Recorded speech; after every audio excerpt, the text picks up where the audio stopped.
আসসালামু আলাইকুম ভিউয়ার্স, বাংলাদেশের সর্বশেষ আপডেট সংবাদে আপনাদের স্বাগত। জানিয়ে দিব বাংলাদেশের সবথেকে ভাইরাল ও গুরুত্বপূর্ণ আলোচিত সমালোচিত সংবাদ। 278টি জায়গায় হিন্দুদের ওপর হামলা, হুমকি বলছে হিন্দু মহাজোট। এরপর জানিয়ে দিব তত্ত্বাবধায়ক সরকার বাতিল করা বিচারপতি খায়রুল হকের আইন কমিশন থেকে পদত্যাগ। জানিয়ে দিব ওবায়দুল কাদেরকে ঠাকুরগাঁওয়ে আমন্ত্রণ জানালেন বিএনপির মহাসচিব মির্জা ফখরুল ইসলাম। জানিয়ে দিব 4 দফা দাবিতে প্রতিরোধ সপ্তাহ ঘোষণা বৈষম্য বিরোধী ছাত্র আন্দোলনের। এদিকে আগুন নয় পলকের নির্দেশেই বন্ধ হয় ইন্টারনেট। সর্বশেষ জানিয়ে দিব গোপালগঞ্জ থেকে মুছে ফেলেছে শেখ হাসিনার নাম। শুনছিলেন সংবাদ শিরোনাম, এখন বিস্তারিত। তবে তার আগে অনুরোধ থাকবে ভিডিওটিতে একটি লাইক এবং কমেন্টস করে জানিয়ে দিন আজকের এই ভিডিও সম্পর্কে আপনার মূল্যবান মতামত। আর অবশ্যই এই ভিডিওটি আপনার ফেসবুক সোশ্যাল মিডিয়ায় শেয়ার দিয়ে ছড়িয়ে দিন আর জানিয়ে দিন আপনি কোন জেলা থেকে বা কোথা থেকে আমাদের সংবাদ শুনছেন এবং দেখছেন। 278টি জায়গায় হিন্দুদের ওপর হামলা, হুমকি হিন্দু মহাজোটের ঘোষণা। ছাত্র জনতার আন্দোলনে আওয়ামী লীগ সরকারের পতনের পর 48টি জেলার 278টি জায়গায় হিন্দু সম্প্রদায়ের ওপর হামলা হয়েছে ও হুমকি এসেছে। আজ মঙ্গলবার সকালে জাতীয় প্রেস ক্লাবে এক সংবাদ সম্মেলনে বাংলাদেশ জাতীয় হিন্দু মহাজোট এমন তথ্য তুলে ধরেছে। সংবাদ সম্মেলনে লিখিত বক্তব্য পাঠ করেন হিন্দু মহাজোটের নির্বাহী মহাসচিব ও মুখপাত্র পলাশ কান্তি দে। এ সময় তিনি 7 দফা দাবি তুলে ধরেন।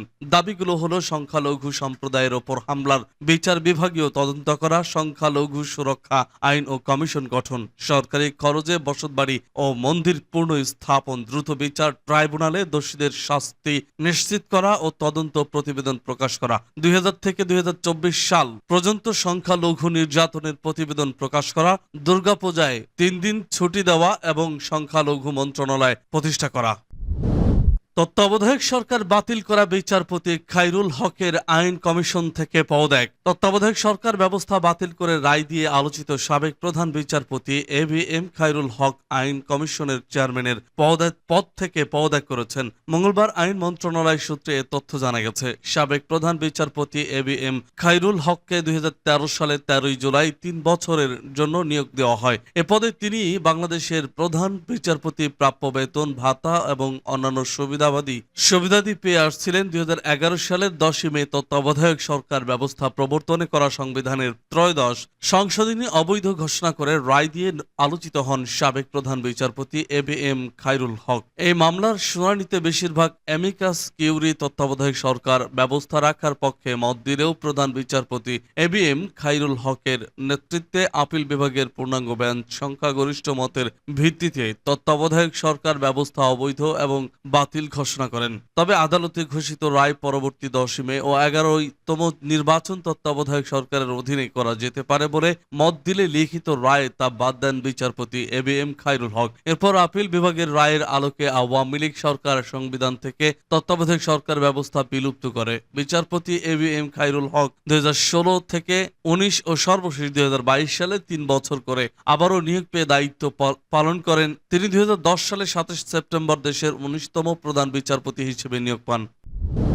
ওবায়দুল কাদেরকে ঠাকুরগাঁওয়ে আমন্ত্রণ জানালেন মির্জা ফখরুল। আওয়ামী লীগের সাধারণ সম্পাদক সাবেক সড়ক পরিবহন ও সেতু মন্ত্রী ওবায়দুল কাদের কথায় কথায় আমরা পালাবো না উল্লেখ করে তাকে ঠাকুরগাঁওয়ে আমন্ত্রণ জানিয়েছেন বিএনপির মহাসচিব মির্জা ফখরুল ইসলাম আলমগীর। মির্জা ফখরুল বলেছেন, আবারও আমার ঠাকুরগাঁওয়ের বাড়িতে আসতে চেয়েছিলেন, এখন তিনি কোথায় পালিয়ে আছে নাকি আবার আমার ঠাকুরগাঁওয়ের বাড়িতে এসে লুকিয়ে আছে? আমি আপনাকে আমন্ত্রণ জানাচ্ছি বুধবার সন্ধ্যা 7:30টায় ঠাকুরগাঁও সদর উপজেলার রুহিয়া উচ্চ বিদ্যালয় মাঠে বিএনপি আয়োজিত ঐক্য ও সম্প্রীতি সমাবেশে প্রধান অতিথির বক্তব্যে তিনি কথা বলেন। তিনি বলেন, সকলেরই গণতান্ত্রিকভাবে কথা বলার অধিকার রয়েছে, কিন্তু আওয়ামী লীগ ক্ষমতা থাকাকালে জনগণের মুখ চেপে ধরেছিল।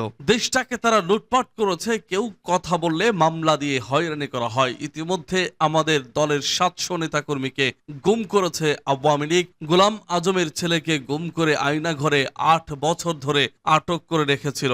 8টি বছর এক ঘরে বহু কষ্টে জীবন যাপন করেছে সে। তার অপরাধ, সে গোলাম আজমের ছেলে।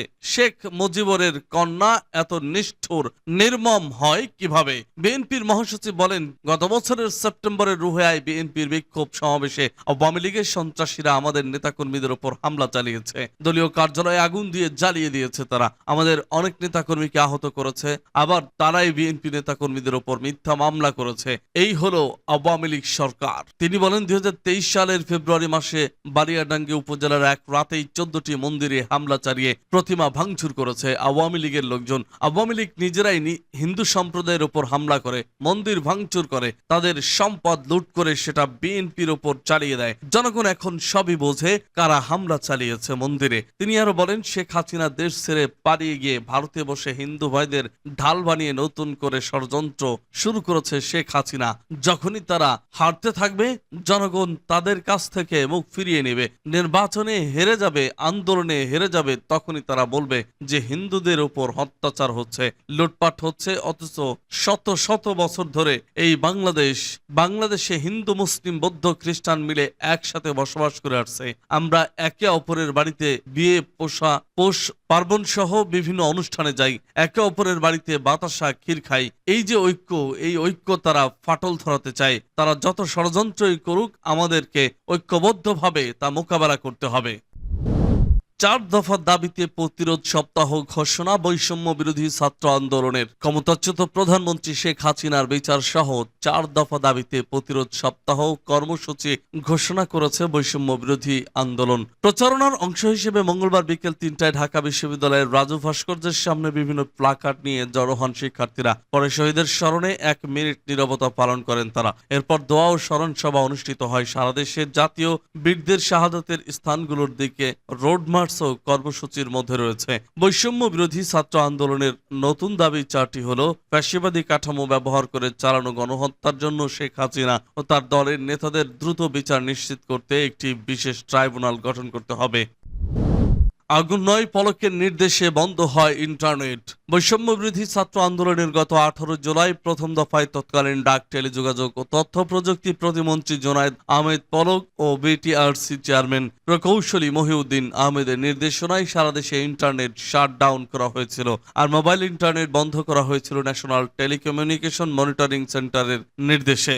মঙ্গলবার অন্তর্বর্তীকালীন সরকারের ডাক, টেলিযোগাযোগ ও তথ্য প্রযুক্তি মন্ত্রণালয়ের উপদেষ্টা মোহাম্মদ নাহিদ ইসলাম বরাবর দাখিল হওয়া প্রাথমিক প্রতিবেদনে এ তথ্য জানানো হয়। প্রতিবেদনে উল্লেখ করা হয়, সম্প্রতি বৈষম্য বিরোধী ছাত্র জনতার আন্দোলন চলাকালীন একাধিকবার দেশব্যাপী মোবাইল ইন্টারনেট ও ব্রডব্যান্ড ইন্টারনেট শাটডাউন হয়। এতে জনজীবন বিপর্যস্ত হয়, বিশ্বে বাংলাদেশের ভাবমূর্তি ক্ষুণ্ণ হয়। প্রতিবেদন অনুযায়ী গত 15 থেকে 16 জুলাই 2024 মোবাইল ইন্টারনেট এবং গত 18 জুলাই 2024 থেকে 23 জুলাই 2024 পর্যন্ত ও 5 আগস্ট 2024 তারিখে ব্রডব্যান্ড ইন্টারনেট বন্ধ চালু করা হয়। এ বিষয়ে ডাক, টেলিযোগাযোগ বিভাগের প্রশাসনিক অনুমোদন ব্যতি রেখে সাবেক তথ্য প্রযুক্তি প্রতিমন্ত্রী জুনায়েদ আহমেদ পলকের মৌখিক নির্দেশক্রমে বাংলাদেশ টেলিযোগাযোগ নিয়ন্ত্রণ কমিশনের চেয়ারম্যান প্রকৌশলী মোহাম্মদ মহিউদ্দিন আহমেদের নির্দেশনায় সম্পন্ন করা হয়। অন্যদিকে 17 থেকে 18 জুলাই পর্যন্ত এবং 5 আগস্ট মোবাইল ইন্টারনেট বন্ধ চালু করার বিষয়টি স্বরাষ্ট্র মন্ত্রণালয়ের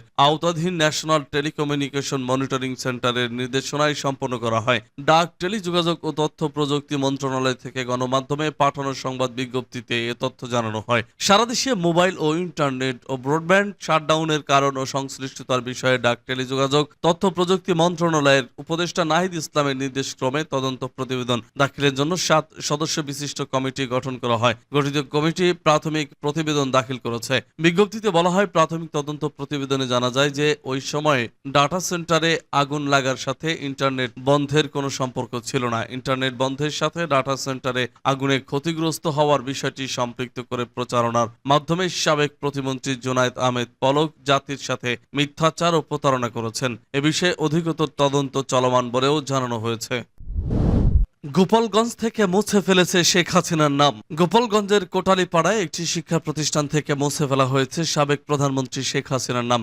ঘটনাটি ঘটেছে উপজেলার তালিমপুর তেলিহাটি উচ্চ বিদ্যালয়। জানা গেছে মঙ্গলবার সাদুল্লাপুর ইউনিয়নের তামিলপুর গ্রামের তেলিহাটি উচ্চ বিদ্যালয়ের একাডেমিক ভবন থেকে শেখ কামাল ও পাঠাগার থেকে শেখ রাসেলের নামও মুছে ফেলা হয়। একই সঙ্গে পাঠাগারটির উদ্বোধনী ফলক থেকে মুছে ফেলা হয় সাবেক প্রধানমন্ত্রী শেখ হাসিনার নাম। এ নিয়ে এলাকার আওয়ামী লীগের নেতা কর্মী ও সাধারণ জনগণের মধ্যে ক্ষোভ দেখা দিয়েছে। কোটালীপাড়া উপজেলা যুবলীগের সাধারণ সম্পাদক বাবুল হাজরা বলেন, আমরা এই ঘটনার নিন্দা জানাই। তালিমপুর তেলিহাটি উচ্চ বিদ্যালয়ের সহকারী প্রধান শিক্ষক পরিমল বিশ্বাস কালবেলাকে বলেন, কে বা কারা বিদ্যালয়ে শেখ রাসেল পাঠাগার থেকে সাবেক প্রধানমন্ত্রী শেখ হাসিনা, শেখ রাসেল ও একাডেমিক ভবন থেকে শেখ কামালের নাম মুছে ফেলেছে তা আমাদের জানা নেই। কোটালীপাড়া উপজেলা আওয়ামী লীগের সভাপতি ভবেন্দ্রনাথ বিশ্বাস বলেন, সাবেক প্রধানমন্ত্রী শেখ হাসিনার নিজ এলাকায় এমন ঘটনার প্রতিবাদ ও নিন্দা জানাই। উপজেলা নির্বাহী কর্মকর্তা শাহিনুর আক্তার কালবেলাকে বলেন, আমরা কোনো প্রতিষ্ঠান থেকে সাবেক প্রধানমন্ত্রী শেখ হাসিনার নাম মুছে ফেলার কোনো নির্দেশনা